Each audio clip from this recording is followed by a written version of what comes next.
Halo semuanya, selamat datang di channel yang tidak layak untuk dihina ini. Sebelum kita mulai, atur posisi santainya, seruput kopinya, dan mari kita berkhayal. Keesokan harinya, Bing Xian, Bing Yang, dan beserta beberapa tetua lainnya, itu sedang membicarakan perpindahan Sekte Salju ke Sekte Langit, dan mereka semua membahasnya sampai beberapa hari. Karena ini adalah menggabungkan Sekte Salju ke Sekte Langit, jadi, banyak persiapan dan hal-hal yang tidak terduga yang harus ditanggulangi. Setelah 5 hari, mereka telah merencanakan semuanya, dan mereka pun segera memulai persiapan mereka. Mereka berencana untuk memindahkan seluruh puncak yang ada di Sekte Salju ke Sekte Langit, dan menjadikan tempat Sekte Salju ini menjadi kota salju, karena di sini, itu bisa jadi pangkalan mereka nantinya.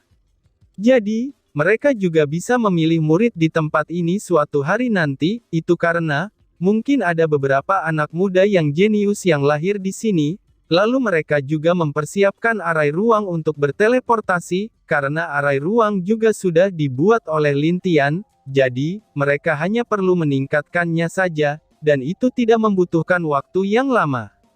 Setelah beberapa hari, Lin Hou, Kier, dan juga Lin Tian, mereka selalu bersama-sama, dia juga telah membicarakan tentang hubungannya dengan Kier kepada para saudaranya, guru, dan juga bibinya.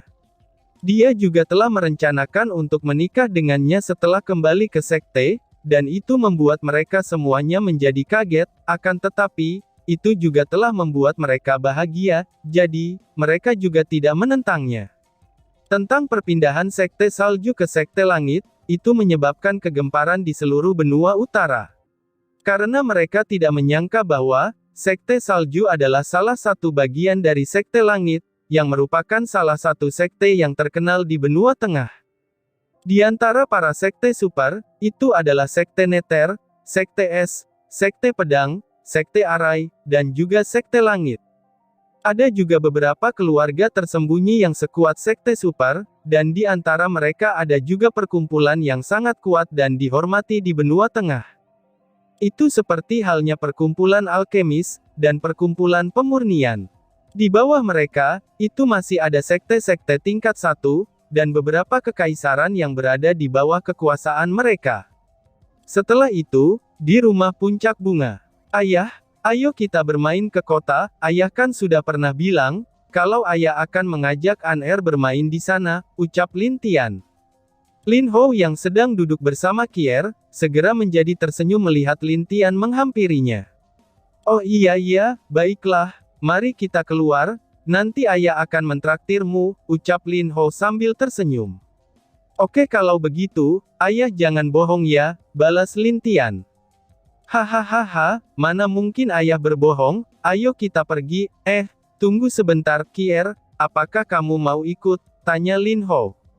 Tidak, aku di sini saja, aku masih harus mengatur puncak bunga, dan juga masih harus mengatur murid lain untuk persiapan pindah 1 minggu lagi, jawabnya sambil tersenyum. Oh, begitu ya, aku lupa kalau kamu masih sibuk, hehehe, ucap Lin Hou. Ibu tidak bisa ikut ya, ucap Lin Tian dengan agak sedih. Tenang saja sayang, setelah kita pindah, ibu dan ayah akan bermain denganmu. Di sana lebih mengasyikkan, karena lebih banyak hal menarik yang berada di sana, ucap Kier sambil menghibur anaknya itu. Wah, apakah itu benar? Kalau begitu, tidak apa-apa ibu tidak bisa ikut, aku akan pergi bersama ayah dulu, ucap Lin Tian dengan bersemangat. Iya sayang, balas Kier sambil mengelus kepala Lin Tian dengan lembut.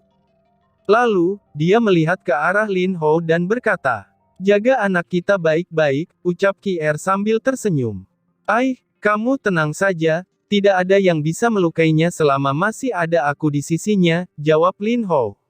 Ayah, ayo kita pergi, nanti keburu sore, ucap Lin Tian. Hahaha, oke, ucap Lin Hou sambil menggendong Lin Tian, dan kemudian meletakkannya di pundaknya. Lalu mereka pamit kepada Kier, dan kemudian terbang menuju kota salju. Sesampainya mereka di kota, Lin Hou dan Lin Tian berjalan-jalan di sekitar kota, di sana, nampaknya penuh dengan orang berjualan seperti buku bela diri, buku arai, senjata, dan benda-benda aneh lainnya. Di sana juga terdapat pedagang biasa yang berjualan makanan, dan Lin Tian sangat suka jajanan di jalanan itu, jadi, dia meminta apa yang dia lihat, dan Lin Ho hanya tersenyum, lalu membelikan untuknya. Setelah beberapa saat mereka berjalan di kota, mereka melihat ada tempat yang penuh sesak dengan orang-orang. Di sana, dia melihat ada beberapa pria yang sedang menawar di sebuah toko barang antik. "Hei hei hei, ini hanya batu biasa, kenapa kamu menjualnya dengan harga mahal seperti itu?" ucap seorang pembeli. "Sembarangan, benda ini didapatkan dari reruntuhan kuno, jadi, benda itu pasti sangat berharga," jawab si pedagang itu. "Ngawur, orang tua. Apakah kamu sedang mencoba untuk membohongi kami? Apakah kamu tidak takut mati?" ucap seorang pembeli dengan tubuhnya yang tinggi, dan juga berotot. "Apa-apaan ini? Kenapa kamu malah mengancamku? Aku tidak memaksa kalian untuk membelinya. Jika kalian tidak ingin membelinya, kalian jangan berdiri di sana, cepat, pergi sana," ucap si pedagang dengan agak tidak sabar, karena melihat tingkah laku mereka.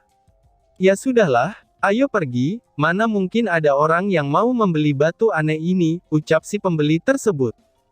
Ketika Lin Tian melihat kejadian itu, dia jadi ingin tahu, dan di saat dia melihat batu itu, dia terlihat agak bingung. "Ada apa sayang?" tanya Lin Ho sambil melihat anaknya yang sedang bingung.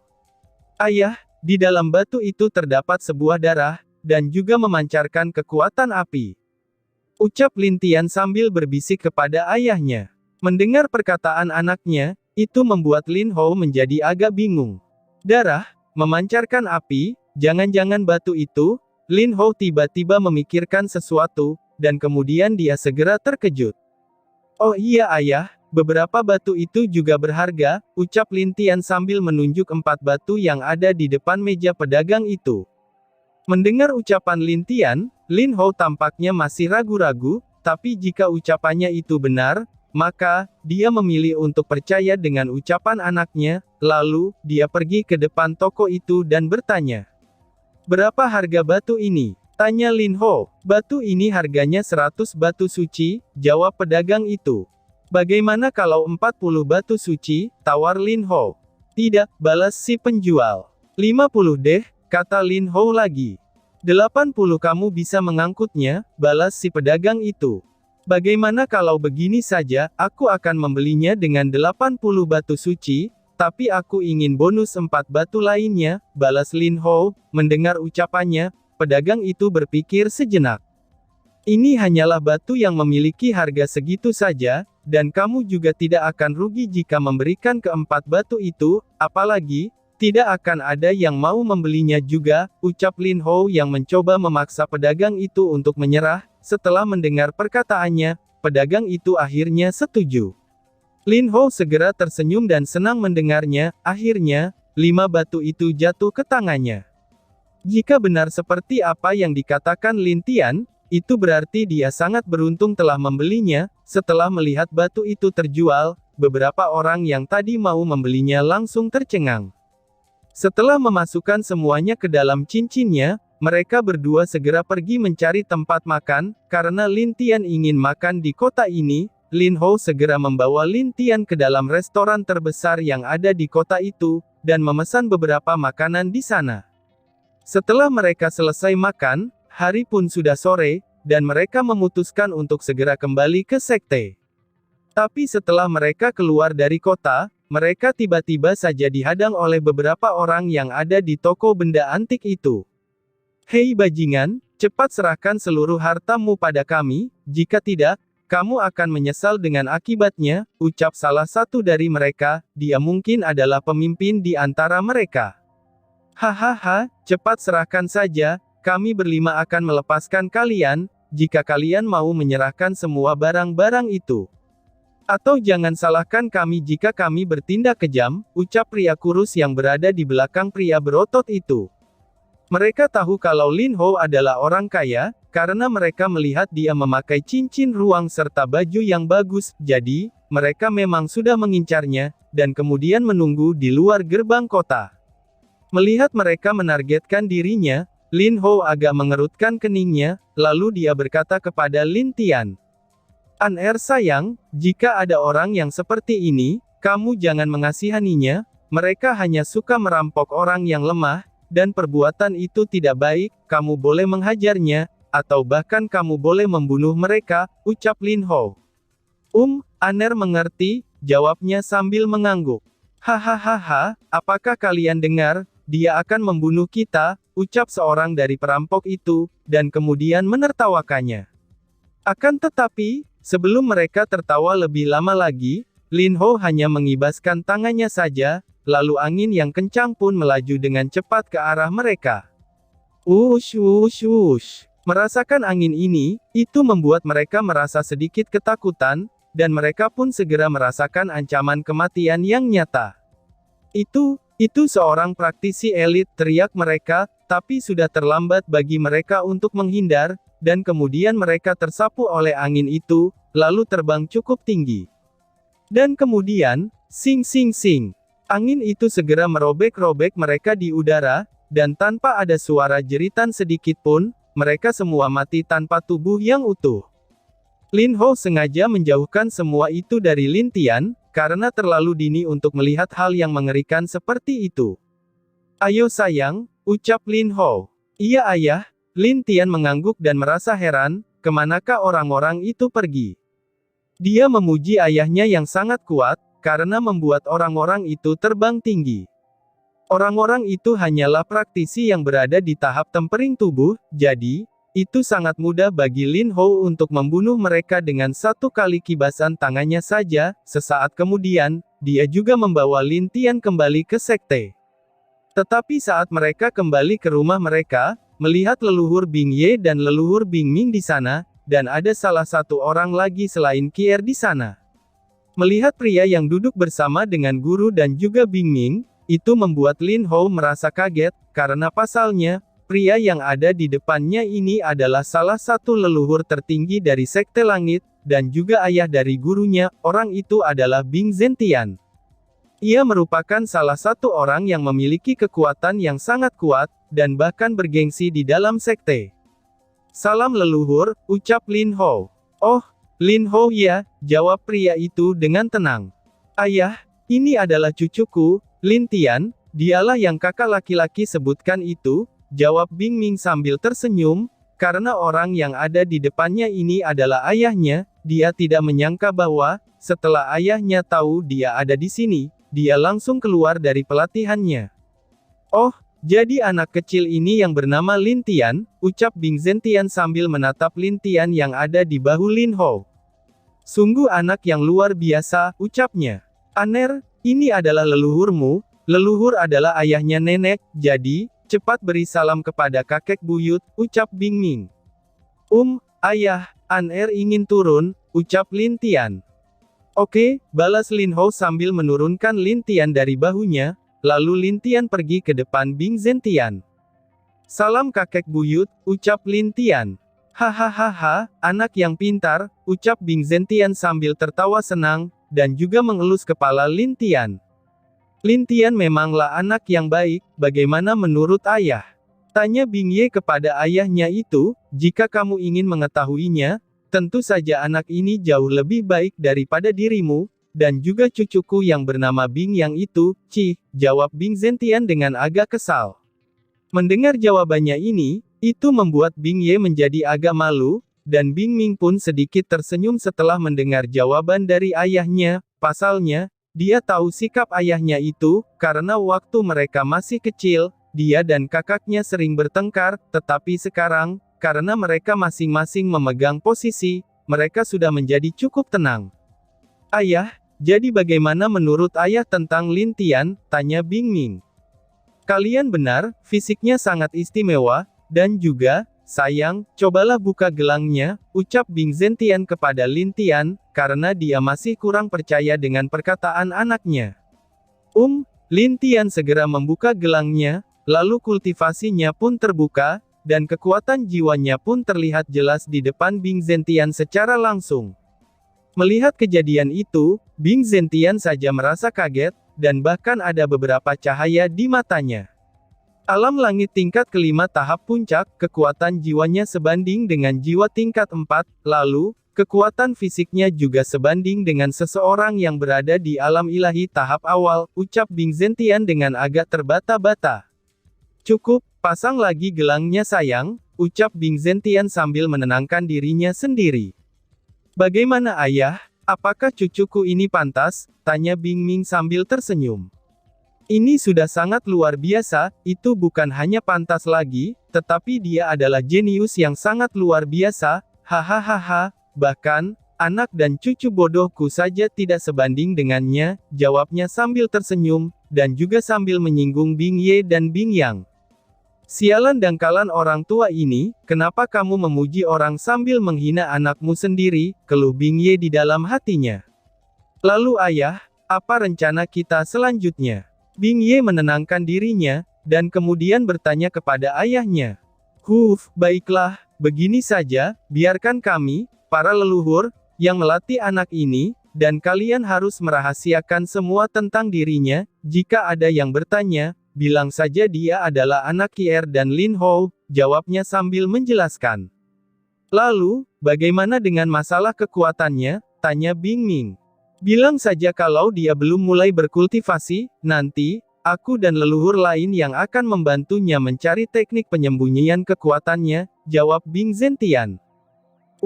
Begitu ya, baiklah, kata mereka berdua. Gelang itu bisa bertahan 5 tahun lagi jika dilihat dari sisa ki-nya di sana, jadi, itu tidaklah masalah, hanya dalam waktu 5 tahun saja, kekuatannya akan menyamai kalian, hahaha, akhirnya, aku memiliki cucu yang baik, ucap Bing Zentian sambil tertawa dengan keras. Ayah, anakmu ini juga merupakan yang terbaik, ucap Bing Ye dengan agak mengeluh di dalam hatinya. Maaf leluhur, bisakah Lin Tian bersamaku dan Kier untuk 2 tahun ke depan? Tanya Lin Hou. Oh, memangnya kenapa? Bing Zentian bertanya balik, aku sekarang adalah ayahnya, dan kami baru saja hidup bersama, jadi, kami ingin bersama sebentar saja, walaupun Lin Tian harus pulang pergi ke tempat kami, lagi pula, dia juga masih kecil, dan juga masih butuh kasih sayang orang tua, jawab Lin Hou dengan hormat. Ucapanmu ada benarnya juga, dia masih butuh mencocokkan dirinya terlebih dahulu, baiklah kalau begitu, kita akan memulai latihannya 3 tahun kemudian. Karena pada saat itu umurnya sudah 10 tahun, dan itu sudah cukup untuk memulainya, jawabnya setelah berpikir. Tapi ayah, dia juga hebat dalam alkemis, arai, dan juga pemurnian senjata, bagaimana dengan itu semua? Tanya Bing Ye. Apakah yang kamu katakan itu benar? Kita bisa mengajarkan semua itu kepadanya, lalu, biarkan dia memilih apa yang dia inginkan, jika dia suka pemurnian senjata, kami memilikinya juga, maupun itu alkemis dan arai, kami juga memiliki semuanya, jawab Bing Zentian. Aku mengerti, jika anak ini bisa semuanya, kita juga harus merahasiakannya, dan membiarkan dia bebas untuk memilihnya, ucap Bing Ye sambil mengangguk. Bing Ming juga setuju dengan hal itu. Lin Tian yang sedari tadi diam, tiba-tiba saja ia berbicara. Kakek, nenek, ayah, Aner bisa mempelajari semuanya, Aner juga ingin belajar semuanya, ucapnya sambil pura-pura berpikir. Melihat anak seusia Lin Tian yang pura-pura berpikir seperti ini, itu membuat mereka tertawa bersama-sama. Hahaha, katakan ke kakek buyut, kenapa kamu ingin belajar semuanya? Tanya Bing Zentian, aku ingin membantu ayah, ibu, paman, kakek, nenek, dan seluruh keluarga Aner untuk menjadi kuat. Jika semuanya kuat, maka, tidak ada seorang pun yang bisa menggertak keluarga kita, jadi Aner akan menjadi seorang alkemis, arai master, dan juga pemurni senjata, dan bahkan Aner akan menjadi yang terkuat di seluruh benua, dan juga, ucap Lin Tian, dan kemudian dia menghentikan ucapannya. Mendengar perkataan Lin Tian, itu membuat mereka semua kaget, anak ini, dan juga apa sayang? Tanya Bing Ming sambil tersenyum kepada cucunya, dia tahu sifat cucunya ini, dan dia pasti akan berusaha agar semua yang dia katakan cucunya itu bisa terjadi, karena dari sejak dia melatihnya, walaupun kadang-kadang Lin Tian mengeluh, tapi dia tetap berjuang untuk belajar dan terus belajar. Jika keluarga kuat An-Er bisa bebas bermain, tidur, makan, dan istirahat dengan tenang, itu karena tidak ada yang bisa menggertak keluarga kita yang kuat, jawab Lin Tian dengan polos. Hahaha, mendengar jawaban Lin Tian, itu membuat mereka semua tertawa terbahak-bahak, dan bahkan, ayahnya juga ikut tertawa. Jadi sebenarnya kamu ingin membuat kami jadi kuat, agar kamu bisa bebas bermain ya? Tanya Bing Zentian sambil tersenyum senang. Iya dong Yud, dan juga kalau An-Er menjadi kuat, kalian tidak akan menyuruh An-Er belajar dan berkultivasi lagi, An-Er bisa bermain dengan bebas, hehehe, dan juga, jika semuanya sudah kuat, saat An-Er bermain keluar, An-Er jadi merasa aman dan tenang, tambah Lin Tian sambil tertawa sedikit. Hahaha, baiklah, jika ingin belajar semuanya, kakek buyut akan mengajarkannya, nanti jika An-Er bisa jadi kuat, kakek buyut dan keluarga kita yang lain akan mengizinkan An-Er bermain, ucap Bing Zentian. Kakek buyut tidak berbohong kan? Tanya Lin Tian, dia sudah tahu bahwa, di dunia ini ia masih harus berlatih, tapi baginya, itu sedikit membosankan karena terus berlatih, dan dia lebih senang bermain. Iya dong sayang, kakek buyut tidak akan pernah berbohong, dan syaratnya adalah, itu harus sesuai dengan hasil yang kakek buyut putuskan, jawabnya sambil tersenyum. Baiklah, An-Er akan menjadi kuat, dan belajar semuanya yang kakek buyut inginkan, balas Lin Tian. Bagus sekali, Lin Tian adalah anak yang baik, hahaha, ucap leluhur Bing Zentian dengan sangat senang, dia merasa dengan adanya Lin Tian, karena masa depan sekte mereka akan cerah, dan mungkin anak di depannya bisa menembus belenggu dunia ini sampai ke dunia itu. Karena kalian akan pindah seminggu lagi, mari kita adakan pesta untuk menyambut semuanya nanti, ucap Bing Zentian. Baiklah ayah, jawab mereka dengan serentak.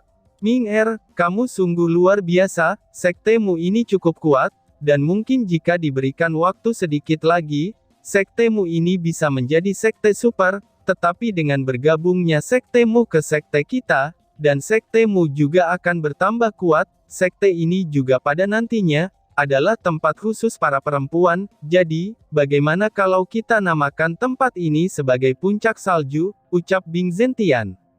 Baiklah ayah, sebenarnya aku juga telah merencanakan nama pada tempat ini dengan nama Puncak Salju, dan juga, murid di sini adalah murid perempuan, jadi, itu bisa dipisahkan dari murid lainnya, tetapi akan tetap sama dengan murid lainnya dari sekte dalam, ucap Bing Ming.